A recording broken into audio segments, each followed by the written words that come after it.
नमस्कार. सौ Shanta Devi Vedprakash Patil Ayurveda medical college and research institute आणि संहिता डिपार्टमेंटद्वारा आयोजित श्री आचार्य चरक जयंती निमित्त राबवण्यात आलेल्या मी प्रथमेश उमाकांत हारंगुळे चरक संहितेतील स्वस्थ चतुष्काबद्दल माहिती सांगत आहे. तर चला मग या स्वस्थ चतुष्काबद्दल माहिती घेऊया. या स्वस्थ चतुष्कामध्ये आहार, विहार, औषधी आणि आचार यांचा समावेश होतो.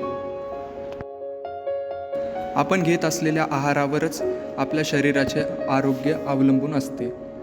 शरीराच्या आवश्यकतेनुसार संतुलित आहार हा जीवनशक्ती आणि आरोग्याचे रक्षण करणारा असतो. विहार आपले दैनंदिन जीवनशैली आणि सवयी आरोग्यावर प्रभाव टाकत असतात. नियमित व्यायाम, योग्य विश्रांती आणि तणावाचे व्यवस्थापन यांचा समावेश असलेल्या जीवनशैलीचा अवलंब तिसरा मुद्दा आहे औषधी. नैसर्गिक उपाय आणि उपचार आरोग्याला समर्थन देतात, परंतु तेच संतुलित जीवनशैलीला न बदलण्याऐवजी पूरक असावे.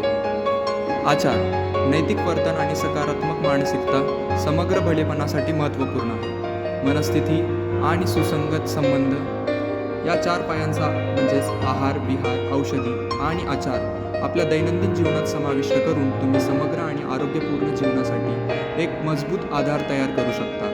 स्वस्थ चतुष्काला आपल्या दैनंदिन जीवनात स्वीकारा आणि उत्तम आरोग्य आणि आनंदाच्या दिशेने बदल पहा.